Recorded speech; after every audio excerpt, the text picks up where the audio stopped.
Əzizlərim, Həzrət Ali radiyallahu anh ölüm ilə əlaqəli olaraq bizlərə belə bir nəsihət söyləyir.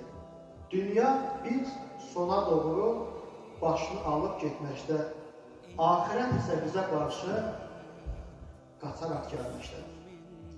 İnsanlar arasında dünyanın da axirətin də istəkləri var. İnsanlar dünyanın da axirətin də istəkləri səhəsində çalxalan eləzdir qardaşlar. Siz dünyayı deyil, axirəti istəməyə baxın. Dünya hesab günü deyil, iş günüdür, axirət iş günü deyil, neydi? Hesab günüdür. Bu, Həzrət Əl-Ədəlin bu həddi söhbətindən nə anlayır qardaşlar? Dünya, yəni yaşadığımız bu dünya biz Allah'a hesab verəcəyimiz yer deyil. Bu dünya bizim axirəti qazanmamız üçün olan bir dünyadır. Onun üçün hesab vermək günü deyil, axirətə hesaba hazırlaşmaq üçün burada çalışmalıyıq.